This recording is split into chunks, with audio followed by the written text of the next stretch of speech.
কথায় আছে, বিশ্বাসে মিলায় বস্তু তর্কে বহুদূর। মানুষের বিশ্বাসের উপর ধর্ম অবস্থান করে আর গড়ে ওঠে ধর্মস্থান। সেরকমই একটি ধর্মস্থান হল বাবা কাছারির মন্দির। এই মন্দির পশ্চিমবঙ্গের দক্ষিণ 24 পরগনার ঝিকুরবেড়িয়া গ্রামে অবস্থিত। জনশ্রুতি ছিল বহু বছর আগে এই মন্দির অঞ্চলটি ছিল জঙ্গলে ঘেরা এক শ্মশান। এই শ্মশানেই নাকি গভীর রাত্রে স্বয়ং শিব ভূতনাথ বেশে বিচার সভা বসাতেন।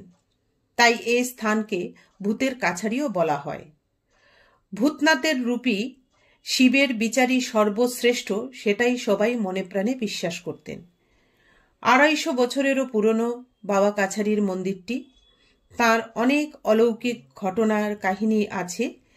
এই মন্দিরে মানত করে পুজো দিলে নাকি মনোবাসনা পূর্ণ হয়। কথিত আছে, এক সাধু এই জঙ্গলে আশ্রয় নেন অনেক অনেক দিন আগে এবং থাকতে শুরু করেন ধীরে ধীরে। তিনি এই অঞ্চলের লোকেদের প্রাণপুরুষ হয়ে ওঠেন। তাকে সবাই মনে প্রাণে স্বয়ং ভূতনাথ বলে মানত। তিনি যখন পরে মারা যান, তখন তার মৃতদেহ না পুড়িয়ে সমাধিস্থ করা হয়, আর অলৌকিকভাবে সেই সমাধির উপর জন্ম নেয় একটি অশ্বত্থ গাছ, আর এই গাছটি এখন পূজিত হয়। বর্তমানে সেই গাছটির নিচে একটি শিবলিঙ্গ ও ত্রিশূলও রয়েছে। মন্দিরে একটি পুকুর আছে।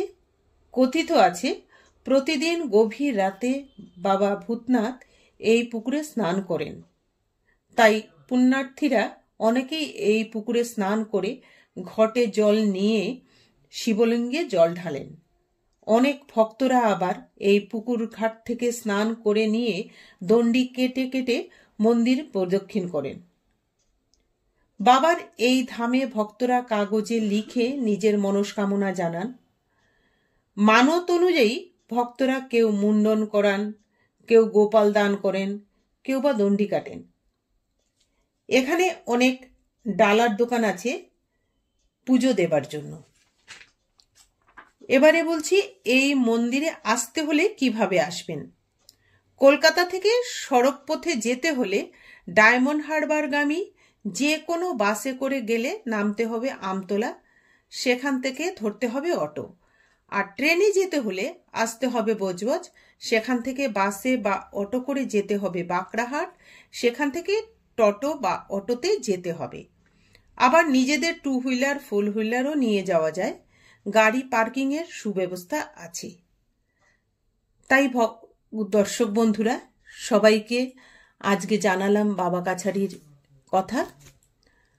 আপনাদের যদি ভালো লাগে তবে এই বাবা কাছারির কথাটা শেয়ার করবেন আর জানাবেন আপনাদের কমেন্ট।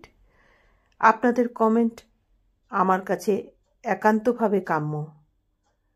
আর যদি কিছু জিজ্ঞাস্য থাকে সেটাও আপনারা কমেন্ট বক্সে জানাতে পারেন, আমি সেটার উত্তর দেওয়ার চেষ্টা করব।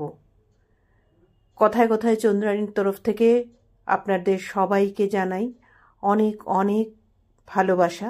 আপনারা ভালো থাকবেন, সুস্থ থাকবেন, আনন্দে